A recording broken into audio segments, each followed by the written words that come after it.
네, 여러분 안녕하세요. 자, 오늘이 마지막 시간이네요. 14주차 수업입니다. 시험과 관련해서는 여러분들께 오프라인 통해서 다시 말씀을 드리겠습니다.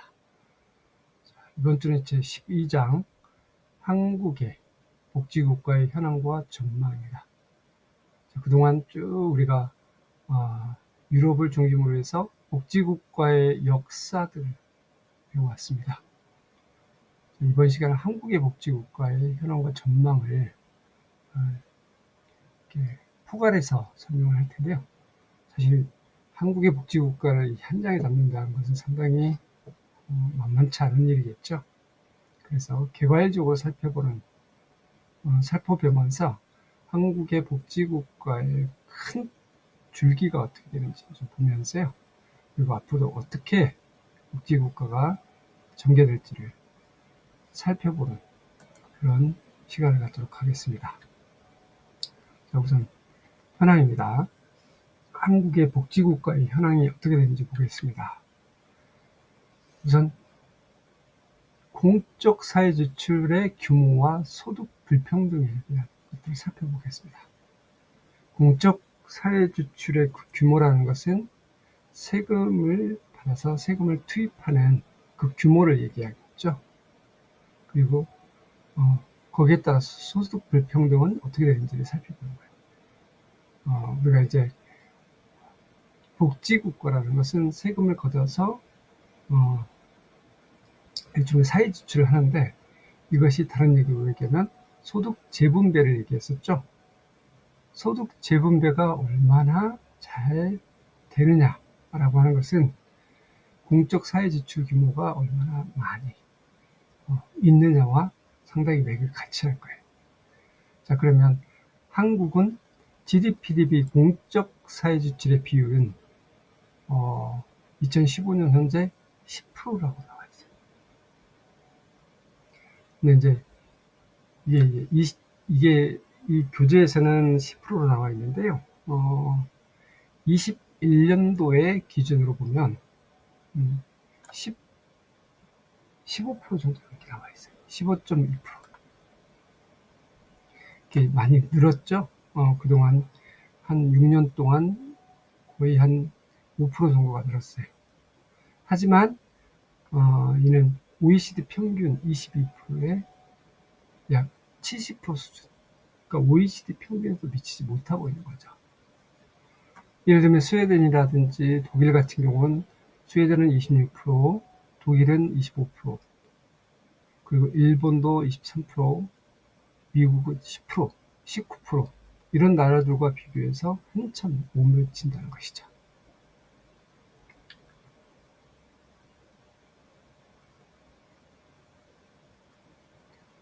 자, OECD 국가들의 공적 사회지출 규모 및 소득 불평등에 대한 이 개수들이 이렇게 쭉 나와 있습니다. 여기서 보면 한국은 10.2%로 이렇게 나와 있잖아요. 2015년도 기준이죠. 그렇지만 독일이라든지 영국, 스웨덴, 미국, 일본 이렇게 굉장히 높아요.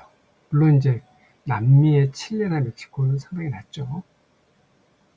그리고 1인당 사회복지 지출 비용이 있죠.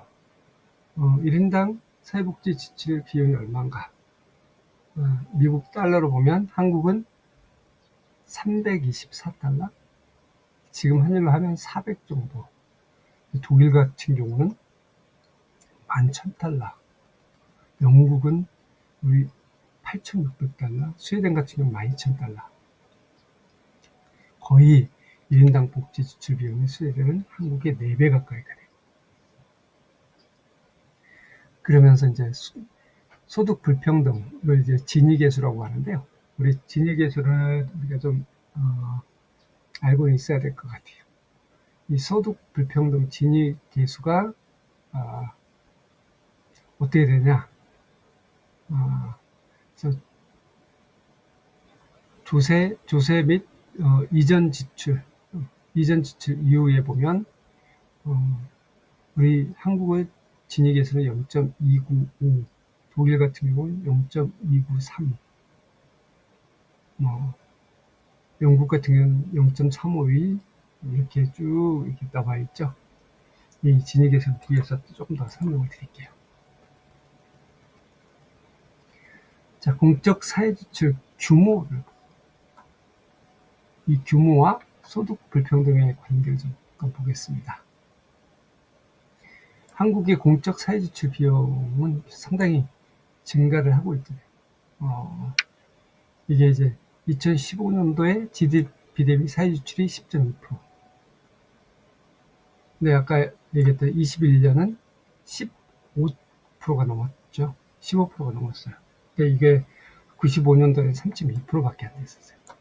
그리고 2000년도에는 4.8%가 됐다고요. 이 점점 이렇게 증가하는 것을 알 수가 있어요. 그래서 2021년도에는 15%가 됐다. 사실 우리나라가 이렇게 이 얘기는 복지국가가 되어가고 있다는 것이죠. 그래서 한국보건사회연구원이 사회보장 지출 추계를 봤는데 2045년도에는 이렇게 가면 23.5%, OECD 평균 21%를 넘어설 것이다. 그리고 2050년도에는 25.4%로 나타날 것이다 라고 전망을 하고 있어요. 다시 얘기하면 우리나라는 계속 복지국가로 나아갈 것이다 라고 전망을 하고 있는 것이죠. 자, 1인당 사회복지 지출 비용을 보면 아까 이제 도표로 봤었잖아요. 3,242달러. 근데 이게 이제 독일이나 스웨덴의 4분의 1 수준밖에 안 돼요. 일본하고 비교해도 3분의 1 수준. 일본은 사실 이제 우리가, 1인당 GDP가 거의 비슷하잖아요. 근데 그럼에도 불구하고 3분의 1 수준이다. 그래서 OECD 평균의 3분의 1 수준에 불과하다라는 것이죠. 그리고 이제 이 진위계수로 나타낸, 그러니까 소득 불평등 계수로 나타난 조세 및 이전 지출로 인한 소득 재분배 효과를 보면 그 개선 정도가 다른 선진 복지 국가들에 비해서 아주 적다는 것을 알 수가 있다는 거예요. 다시 얘기하면 진위계수를 보면 우리가 이제 세금을 받아서 재분배를 하는데 그 효과가 선진 국가에 비해서 아주 적다. 다시 얘기하면 소득 불평등이 완화되지 않고 있다는 거예요. 많이 완화되긴 했지만 선진국에 비해서는 작다라는 것을 얘기하겠죠.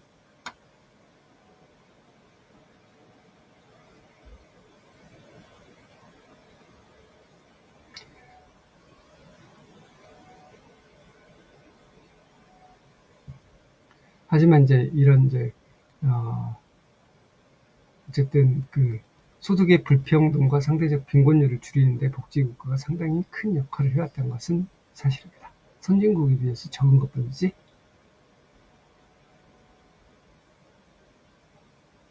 자, 이 표는 이제 OECD 국가들의 프로그램별 공적 사회 지출을 나타내고 있는 건데, 여기 보면 이제 노령연금, 유족연금, 장애연금 이렇게 쭉 있죠. 이걸 보면 이제 우리나라 수치를 다른 나라하고 이렇게 비교해 볼 수가 있어요. 비교해 보는데 노령연금 같은 경우는 사실 이게 이제 노령연금이 노인들 빈곤율이 우리가 상당히 높잖아요. 45% 육박을 하고 있잖아요. 네, 여기서도 볼 수 있듯이 한국 같은 경우 2.2%밖에 안 돼요. GDP의 2.2%. 거기에 비해서 일본은 10%가 넘어요. 이탈리아 13% 이렇게 넘고 있어요. 그러니까 노인 빈곤율이 높아질 수밖에 없는 구조다는 거죠. 그리고 여기 보면 현금급여가 쭉 있죠. 현금급여가 이렇게 맨 마지막 편에 보면 우리나라가 3.6%밖에 안 돼요. 거기에 비해서 스웨덴은 현금급여가 20%가 넘어요. 우와.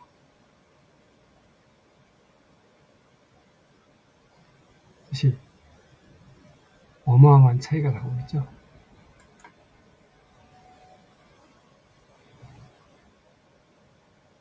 그래서 이걸 좀 정리해보면 한국은 연금 지출이 상대적으로 매우 적다. 그리고 보건 지출이 총 사회 지출에서 가장 큰 비율을 차지하고 있다. 보건의료 서비스가 많이 차지하고 있다는 거예요. 그래서 보건지출이 현물급여의 형태를 띠고 있기 때문에 보건지출은 우리가 건강보험 뭐 이런 것들은 현물급여가 아니잖아요. 현금급여가 아니잖아요. 서비스를 받는 현물급여에 띄어요. 그래서 이 현물급여의 비중이 지나치게 높은데 이 점은 자유주의 국가인 영국과 미국의 형태와 비슷한 특징을 보이고 있다는 거예요.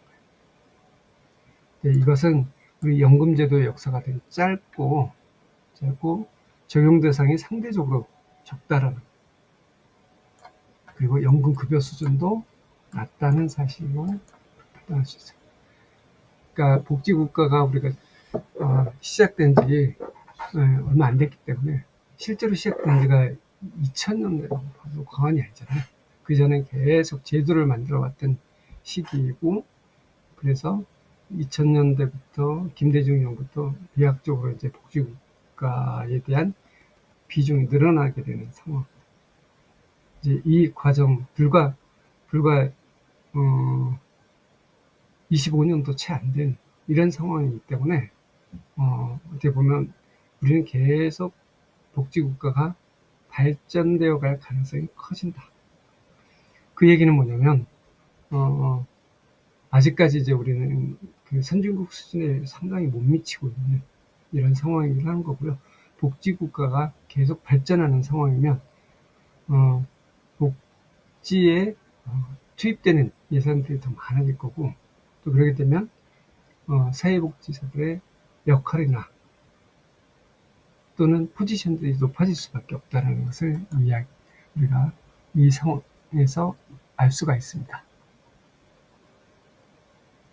그리고 한국의 프로그램별 지출에서 나타나는 특징을 보면 남유럽 편과 비슷하게 과적 관련 프로그램 지출이 매우 적다. 그리고 장애 관련된 프로그램 지출 역시 매우 적다라는 것을 아까 볼 수가 있었어요. 그리고 한국에서는 사회적 소수자에 대한 배려나 일과 가족의 양립 문제 등 아직 주요한 정책 의제가 이런 것들이 정책 의제가 되어지지 못하고 있다는 것을 보여주고 있다는 거예요. 그래서 사실 우리나라 이렇게 보면 복지국가의 주의, 위치 정도를 보면 남유럽 병에 좀 유사하다 이렇게 볼 수가 있을 것 같아요. 실제로 이제 남유럽 쪽하고 소득 수준도 좀 많이 비슷해요. 근데 남유럽도 물론 이제 스페인이나 이탈리아나 그리스나 이렇게 편차가 많이 나긴 해요. 그런데 이제 그 유럽의 포지션으로 보면 우리는 남유럽 쪽에 좀 가깝다고 할 수 있어요. 근데 우리가 이제 복지국가를 이렇게 보면 유럽에서 형태를 보면 스칸디나비아 반도를 비롯한 북유럽이 최상이라고 한다면 내륙 국가가 한 중간임금, 남유럽이 가장 복지 쪽으로는 덜 발달되어 있는 그런 유형을 띠고 있잖아요. 그러면 우리나라는 그 안에 들어가면 남유럽 쪽에 가깝다라고 할 수가 있겠습니다. 그러니까 요거는 이 포지션 그냥 우리가 이해하기 쉽게 얘기하는 거예요. 자, 주요 복지 제도의 현황과 문제점들을 보면 사회보험 같은 경우는 단기적으로 이 저자가 얘기하는 거예요. 단기적으로 발전을 했지만 몇 가지 중요한 문제들을 가지고 있다는 거예요. 그래서 실제 적용과 가입에 있어서 국민이 많이 제외되어 있는 게 있다. 이제 점점 사실은 늘어나고 있어요. 늘어나고 있는데 그래도 제외된 사람들이 있다. 대표적으로 임시나 일용근로자 그리고 저소득 임금 근로자의 사회보험 가입률이 좀 낮다. 늘어나고는 있지만 아직도 낮다는 거예요. 이 도표가 이제 월평균 임금 수준별 사회보험 가입률 2014년도 자료인데요. 이 자료를 제가 좀 업데이트를 좀 했는데 23년 기준으로 밑에 보시면 23년 기준으로 보면 국민연금 가입률은 73.9%. 네, 2014년에 68.9%였잖아요. 전체가 68.9%인데 23년도 기준은 73.9%로 거의 5% 가까이가 증가했죠. 그러니까 계속 이렇게 증가하고 있는 거예요. 건강보험 같은 경우는 거의 비슷해요. 72%, 70%가 동일해요. 그러니까 증가하지 않고 있어요. 고용보험도 거의 비슷해요. 그러니까 아까처럼 이제 우리가 이제 보험이 이렇게 사각지역, 국민연금 같은 경우 73%면 26%, 27% 가까이가 사각지역이 있다는 거잖아요. 사회보험을 보면 2009년부터 2019년까지 10년간 정규직 비정규직의 사회보험 가입률 추이를 이렇게 볼 수가 있어요. 여기 보면 2019년도 걸 보면요, 국민연금의 비정규직 가입률이 37.9%인데 정규직은 87.5%죠. 어마어마한 차이가 있는 것을 알 수가 있죠. 건강보험 같은 경우도 비정규직이 48%, 정규직이 91.5%. 고용보험은 비정규직이 44%, 정규직이 87%. 이 얘기는 뭐냐면, 이 전체적인 가입률이 높다 하더라도 그 계층 간의 차이가 너무 많이 나요.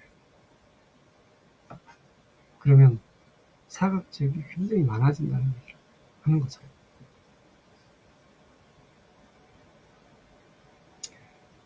자, 사회보험에서 실업보험을 보면요, 실업보험은 한국의 실업급여는 수급자가 상대적으로 적고 실업급여 수준도 낮다. 근데 이제 우리가 뉴스에서 보면 막 실업급여 되게 많이 부정수급이라든지 이런 얘기를 많이 하잖아요. 근데 실제로 한국의 실업급여는 굉장히 상대적으로 수급자가 적어요. 그리고 급여 수준도 낮다. 대표적으로 이제 근로소득 대비 실업급여 소득 대체율이라는 게 있어요. 그러니까 근로소득의 실업급여가 얼마나 이제 소득을 대체하느냐, 이걸 보는 건데, 1년 동안 소득 대체율이 한국이 31%로 OECD 평균 53%가 20% 정도가 낮다는 거예요. 이게 5년 평균으로 보면 한국은 소득 대체율이 10% 정도밖에 안 돼요. 근데 OECD 평균은 거의 28%, 30% 정도 수준이니까 3분의 1 수준으로 떨어진다는 거죠. 다시 얘기하면 실업급여가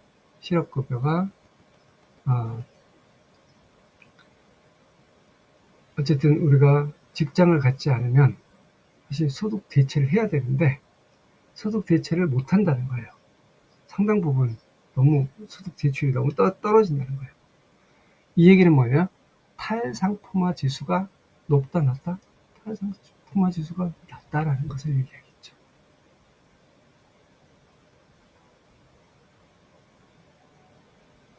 건강보험의 보장률을 보면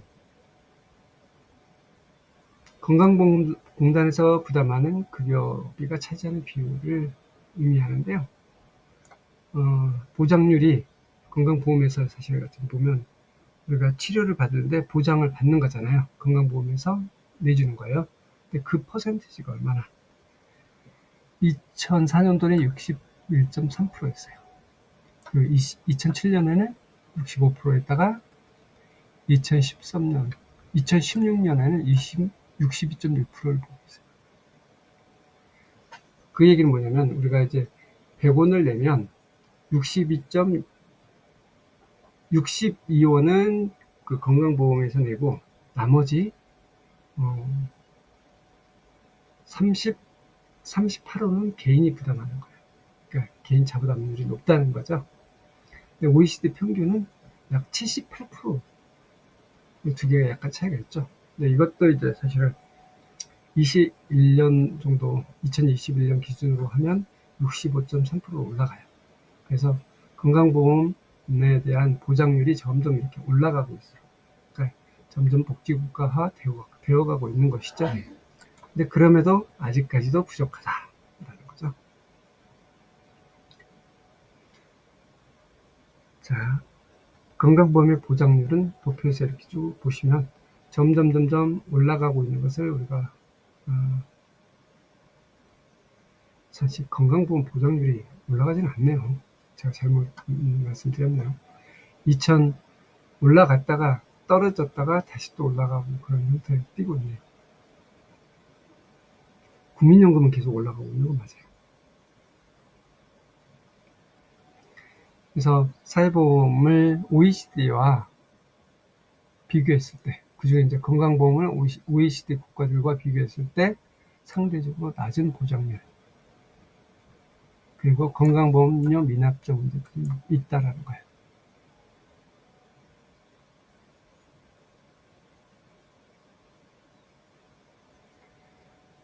자, 건강보험 체납가하고 수 및 체납보험료 현황들 보면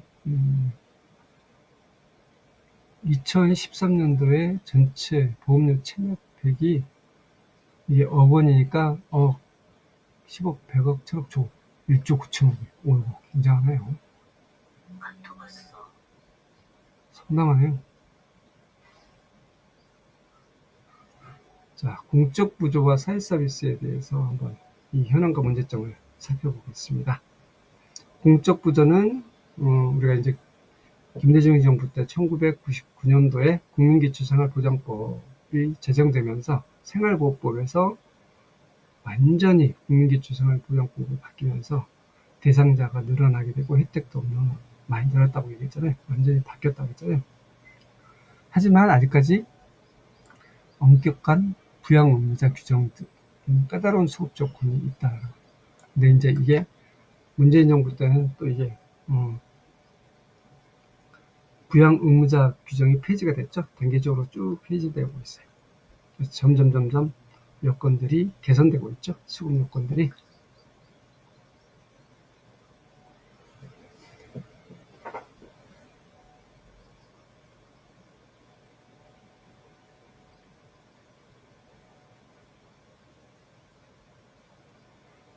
자, 오늘 이제 양이 많아서 빨리 넘어갈게요.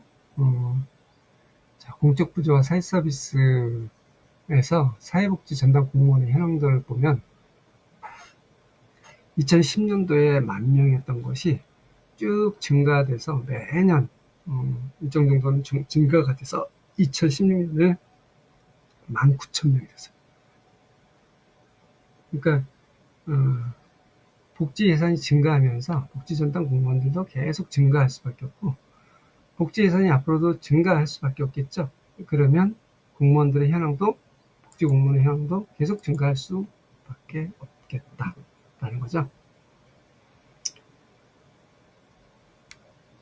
자, 한국에서 사회 서비스의 주 생산자는 어디나?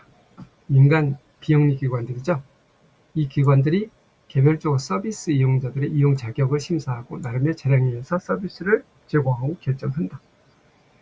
이 대상은 선별주의적 기준에 의해서 정해지는 특징을 가지고 있다. 사회 서비스에 대한 내용 간단하게. 그리고 사회 서비스 확대를 통해서 되게 많은 일자리가 창출되는데 이게 비정규직 고용 형태가 압도적으로 많아요. 그러니까 예를 들면 그런 거죠. 요양부. 비정규직 고용 형태가 많죠. 그래서 이런 것들은 양질의 일자리가 보기 어렵다는 거예요. 그래서 공적 영역에서 사회 서비스 노동자에 대한 노동권을 보장하는 방식으로 공급 구조의 전환이 필요하다라는 거예요. 대표 사회복지사 같은 경우도 가급적인 공적 영역으로 보장하는 형태. 그래서 사회복지사들의 최저급여를 공고하는 수준의 이런 형태들이 많이 있잖아요. 그래서 그 공고 수준을 계속 높여가는 방식. 그리고 그것을 기관 평가에 반영하는 이런 형태로 이제 처우를 개선하는 이런 형태가 띄는데 이런 형태로 이제 변화되고 있는데 요양보호라든지 이런 요양보호사라든지 이런 쪽은 아직까지 사실은 약간 이런 이 사각지역이라고 할 수가 있어요.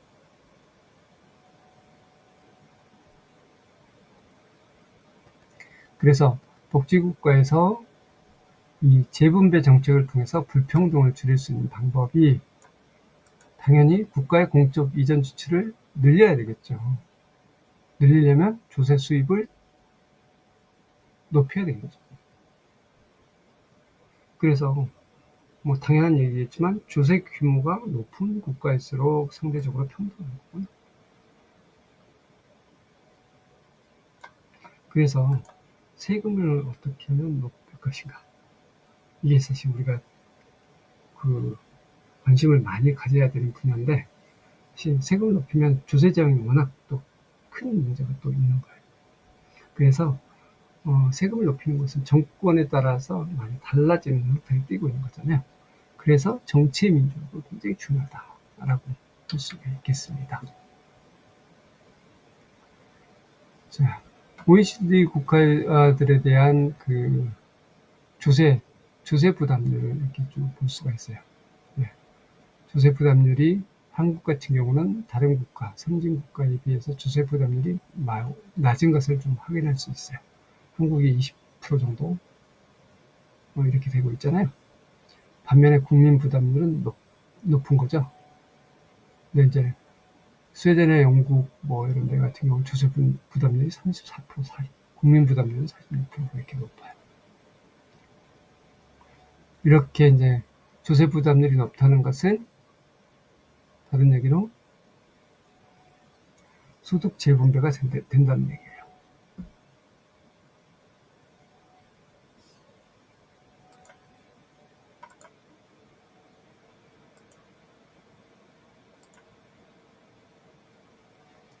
그래서 한국은 OECD 국가들에 비해서 조세 구조와 계층 간의 부담의 형평성을 보면 소득세와 사회보장기여금의 비중이 낮다라는 거예요.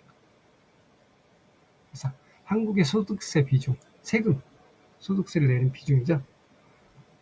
2009년에는 3.6%로서 스웨덴의 13.8%, 독일의 9.6%, 미국의 9.9%에 비해서 한참 못 미친다. OECD 평균이 9%인데 우리는 3.6%밖에 세금을 안 낸다는 거예요.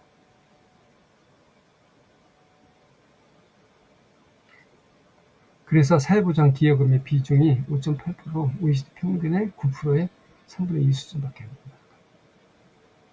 그러니까 세금을 많이 내야지 사회보장기여금이 비중이 높아지겠죠.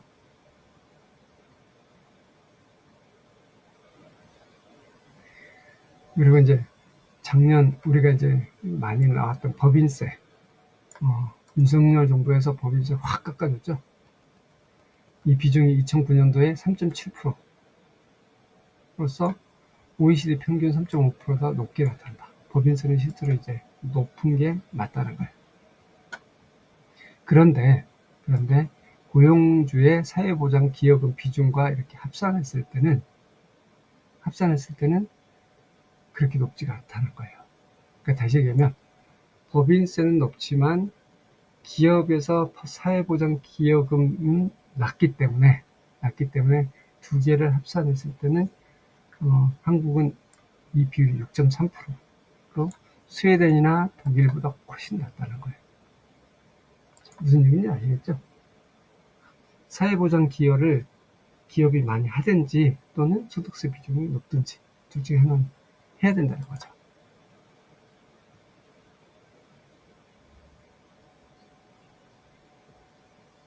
자, 한국의 경우 조세 수입에서 법인세 비율이 상대적으로 높다. 이건 맞아요. 하지만 소득세 비율은 다른 데에 비해서 매우 낮다라는 특징을 가지고 있습니다.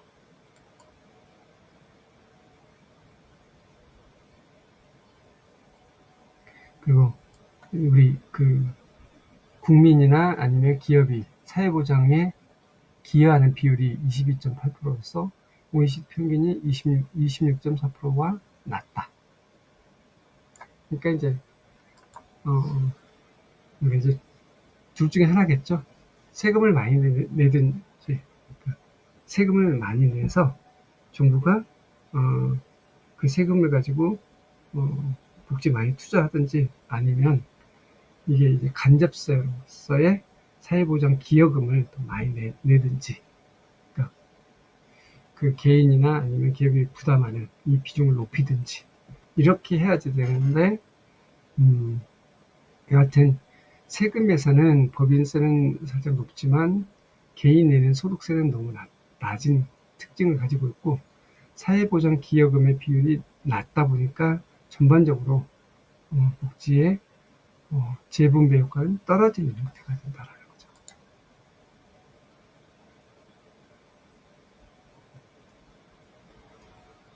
자, OECD 국가들의 조세 구조를 보면 소득세, 여기서 쭉 보면 소득세가 14.3%, 영국이나 스웨덴 같은 경우는 28% 이렇게 나타나죠. 법인세는 좀 높게 나타나죠. 13.9%, 자산세도 좀 비슷하게 나타나죠. 11.4%. 우리나라 소비세가 좀 높은 특징이 좀 있죠. 그리고 이제 사회보장 기여금이 고용주가 내는 돈이 9.9%로 다른 데 비해서 굉장히 낮아요. 거의 뭐 스웨덴이나 독일, 영국은 20%, 18%, 20% 이렇게 차지하는데 낮다는 거예요. 이런 특징들을 한번 보시면 좋을 것 같아요. 그래서 정리하면 한국은 소득세의 상대적 비율이라든지 사회보장 기여금에서 고용주의 부담 비율이 OECD 평균에 크게 못 미칠 정도로 너무 낮다는 것을 알 수가 있습니다.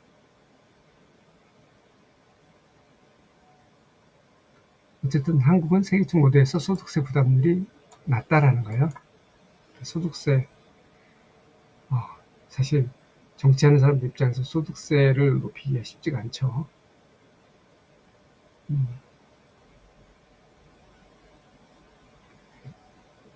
그 OECD 국가들의 계층별 소득세 부담 비율을 이렇게 좀 보시면 이제 계층별로 이건 볼 수 있는 거예요. 네. 우리나라 같은 경우 하위 계층이 소득세를 거의 안 낸다고 볼 수 있죠. 근데 다른 나라 같은 경우 꽤 많이 내고 있어요. 하위 계층도. 중간 계층도 거의 안 내요. 상위 계층은 좀 내는 이런 특징을 가지고 있어요. 그런데 선진국 같은 경우는 하위 계층이 상대적으로 내는 게 좀 적긴 하지만 꽤 많이 내고 있어요. 그러니까 이렇게 많이 내게 되면 소득 재분배 효과를 가져올 수가 있는 거죠. 많이 내기 때문에 그걸 또 다시 그걸 걷어서 한꺼번에 또 재분배하기 때문에.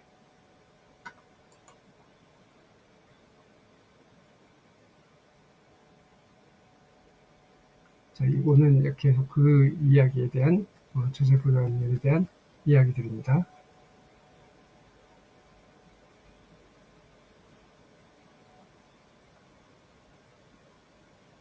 이건 이제 구간별로 조세 격차를 이렇게 보고 있어요. 구간별로 조세 격차. 이것도 한번 보세요.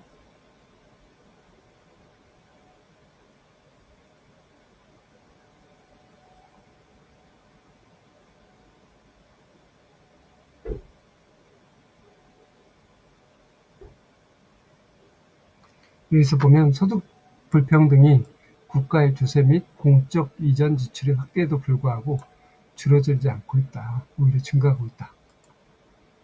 그러니까 어떻게 보면 소득 불평등이 계속 증가를 하고 있는데, 그것은 이제 국가의 조세라든지 공적 이전 지출이 확대하는데도 불구하고 줄어들지 않고 있다는 것은 어떤 것을 의미할까요? 사실 아까 구조적으로 조세가 거친 게 적다라는 거죠. 그러다 보니까 공적 지출을 그 안에서 그러니까 세금이 적기 때문에 지출을 확대해도 이게 불평등이 개선되지 않는 거죠. 세금이 증가해야지 조세 지출을 확대하면 소득 불평등 계수가 줄어들 수 있는 거예요. 지금 그동안 설명들이 이걸 설명하는 겁니다. 그리고 하나의 특징 중에 하나가 고용주의 부담이 상대적으로 낮다라는 것. 사업하는 사람 입장에서는 쉽지 않겠죠. 자영업자 입장에서는 정말 어려운 얘기죠, 이게. 근데 여하튼, 공인주의 부담이 적은 거는 수치로 나타나요. 그래서 한국의 복지국가의 현 단계는 정리하면 취약한 공적 이전 지출. 그러니까 세금을 걷어서 공적으로 이전 지출하는 것이 적다. 이런 역으로 또 조세 수입이 적다라는 것. 이 구조적인 문제를 개선하지 않는 이상은 계층 간의 소득 불평등을 줄일 수 없다는 거예요. 그래서 계층 간의 격차가 벌어지는 것을 막지 못할 가능성이 크다. 이건 누가 해요? 정치가 하는 거잖아요, 정치가. 그러니까 정치에 대한, 우리가 이제, 오늘이 그 대선 투표일인데요. 투표를 잘해야 되겠죠. 자, 앞으로 전망들을 이렇게 쭉 한번 보겠습니다. 전망들을 정리하면 그거예요.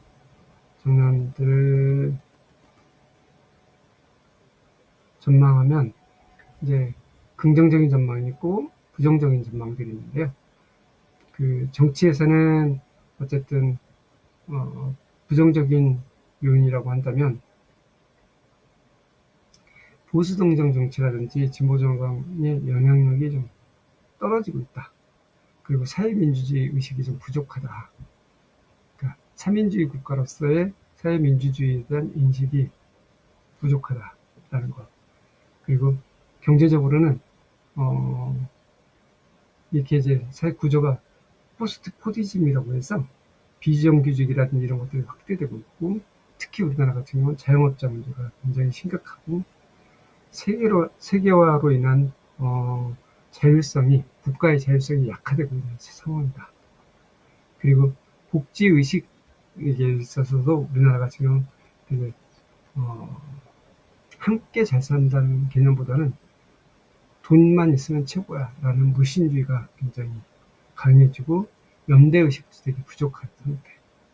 그리고 세금을 내면 정부가 얼마나 잘 쓸까? 이런 정부에 대한 불신도 굉장히 강화된 상태다. 이에 반해서 긍정적인 요인들도 있다. 긍정적인 요인은 정치적으로는 정당 구조가 허약하다 보니까 신생된 분들이 등장할 가능성이 있고, 비례대표를 확대해야 된다는 이런 이제 목소리들이 높아요. 그러니까 정치적으로 좀 변화의 가능성이 있다는 거예요. 그리고 사회 경제적으로 보면 경제민주화에 대한 담론이라든지 또는 고령화에 대한 사회 구조의 변화로 인해서 복지에 대한 사회적 공감대가 굉장히 많이 증가하고 있다라는 거예요. 그래서 결론으로 보면 쭉 그 얘기예요. 그래서 결론으로 보면 한국은 복지국가의 미래에서 무엇보다 중요하고 시급한 과제는 무엇이냐? 민주정치의 정착이라는 거예요. 민주정치. 정치가 굉장히 중요하다고 그랬잖아요. 정치가 우리는 시장경제에서 심판자의 역할, 규칙을 정하는 역할들을 해요. 그리고 복지에서는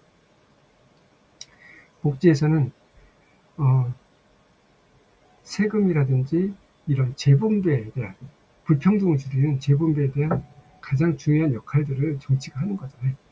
그래서 복지를 필요로 하는 서민이나 중간층의 이해를 대변할 수 있는 정치 세력 등장이 필요하다는 거예요. 그리고 이것을 가능하기 위해서는 비례대표 확대가 필수적이다. 이 비례대표가 자기 계층을 이렇게 대변하는 거잖아요. 그래서 셰리 버먼 같은 경우는 정치가 우선이다. 복지국가는 정치적 결단이다. 다시 얘기하면 정치적 행위의 결과물이다. 라는 거예요. 그래서 오늘 대선인데, 복지는 정치다. 복지는 정치다. 결론, 선거를 잘해야 한다. 라는 걸로 오늘 수업이 결론지겠습니다. 여러분, 수고 많으셨습니다. 오프로인 수업 시간에 뵙겠습니다.